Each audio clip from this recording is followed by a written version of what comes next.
Welcome to Redemping TV Gist. And we are your hosts for today.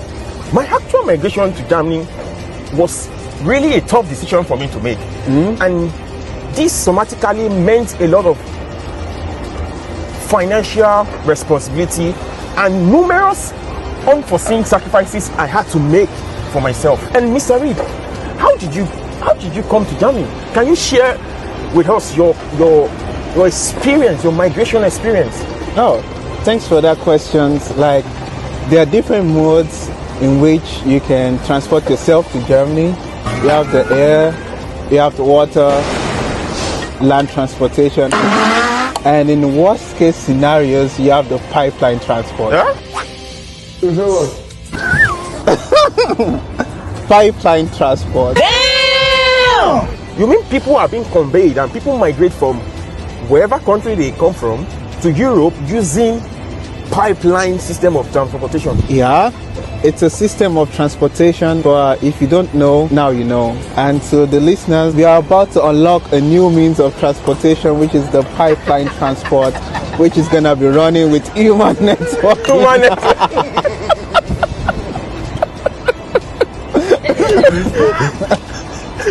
No more crude oil. No more transporting humans. If a foreigner is seen in Germany, it awakens the Germans' curiosity. They want to know, where are you from? That's the first questions that rings a bell in their mind. Like, where are you from and how did you get here?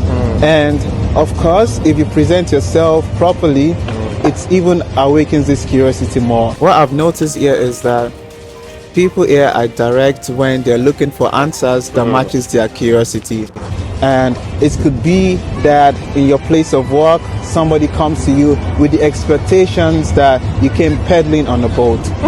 And I've done a lot of student jobs, and I've seen that strangers just walk up to me and want to know how I get here. Yeah. You're not really entitled to this information if I don't want to share this with you.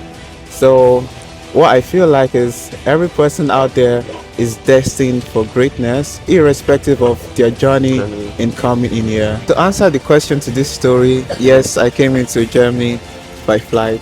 A lot of them actually think people came pedaling on a boat. Yeah. And for me, I get asked a lot about how I came also. Some even asked me if I came to Germany seeking for sexual orientation and identification protection, like, oh, never heard of that. because Germany is a country where that protects you against sexual harassment. Like, like in Africa, being gay is against the law. Yeah, that's well known. Being bisexual, all those things, all those different sexual orientation is so. But people, this kind of people seek asylum using this kind of excuse. Instead of people under these categories, they come to Germany and they seek asylum for protection because in their country, for example, Nigeria, people from Nigeria would say, okay, our government is against these kind of things, and please, can you protect me? My life is in danger, that kind of thing. I get you. Yeah. I feel there's more to an individual than how they came to Germany. It's more of what they have to offer rather than asking if they are a refugee or a student. Yeah. I'm also in that instance in which I've gotten asked this type of questions, and if I say I'm a student, this conversation automatically ends. But why? Then I ask myself, why? Yeah, that's true. One time, as time goes on, I decide to make this social experiment and see, okay, what happens if I say I'm a refugee? Using the social experiment and saying I'm a refugee, then the conversation becomes more lengthy. Then people are curious to know what happened. How was this journey, and was this journey by sea, was this journey by land? Of course, I can see the curiosity in their eye. That's what they're looking for, probably their curiosity to match the answer. When you're a refugee, you are liable to trap. you are subjected to being controlled. You are subjected to be careful, and you are desperate.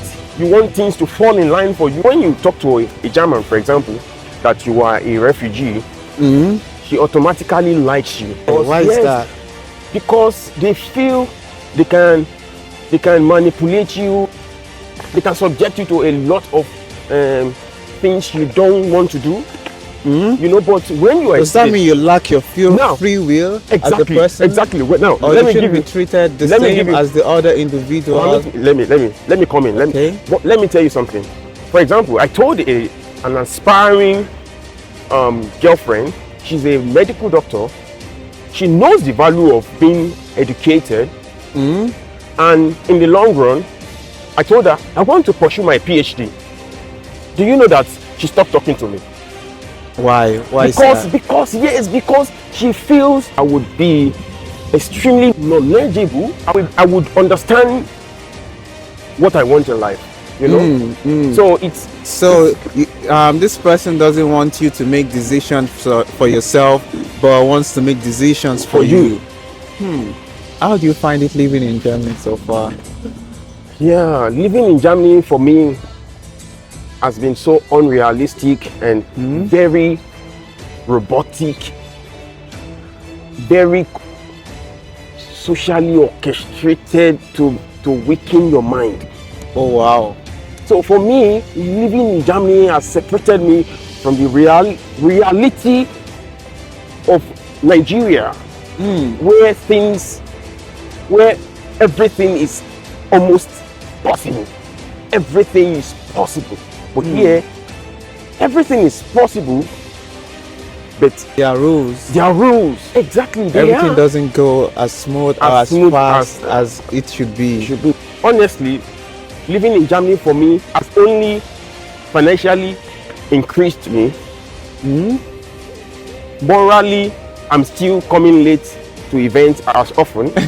Stop it. Get some help.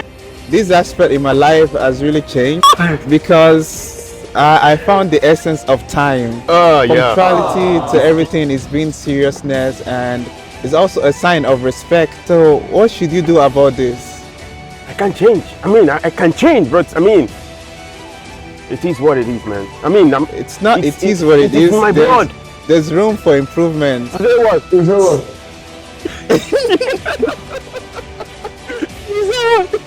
Do you have friends at all? Of course. I want to know how do you make friends in Germany? Really? Oh, that's a really interesting question because from my experience, making friends isn't easy. It depends on the type of people you associate yourself with and the social group.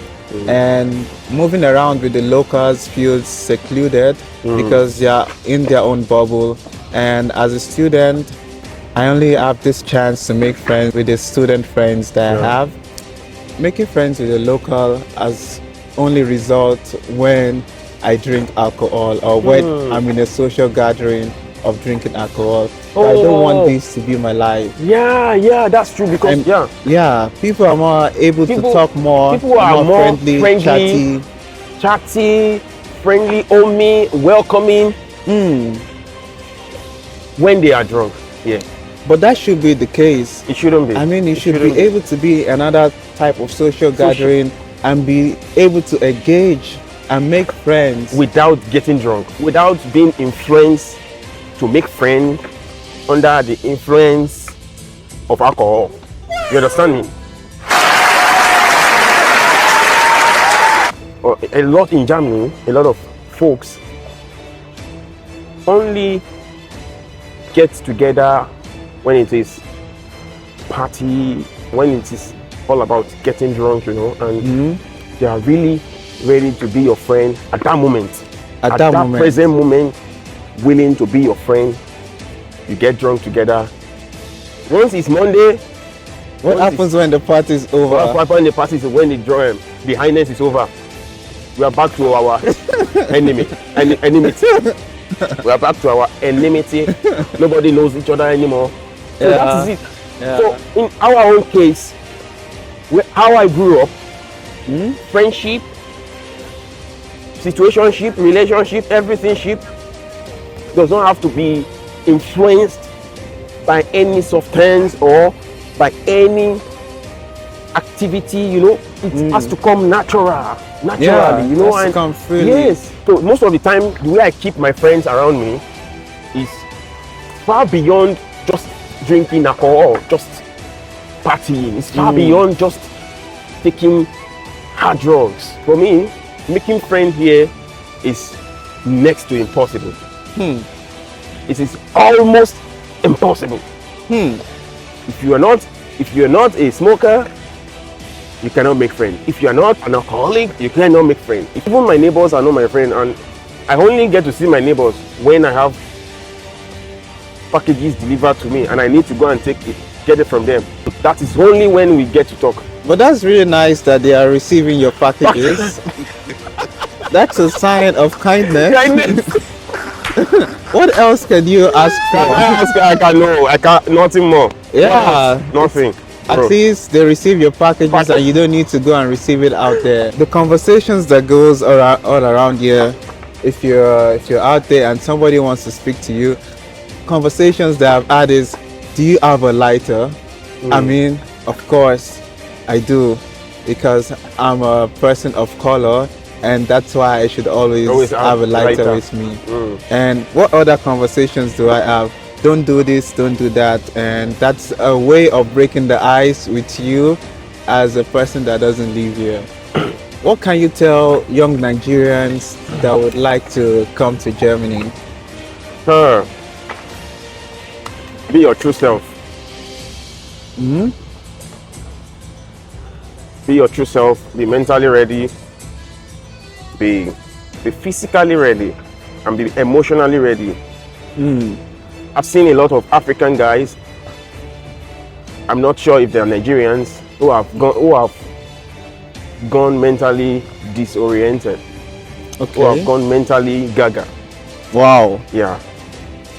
Because the system here will mentally break you, physically challenge you. Not directly, but physically, indirectly challenge you. So you need to live ready. You need to be emotionally ready. You need to be psychologically ready. You need to be radically ready.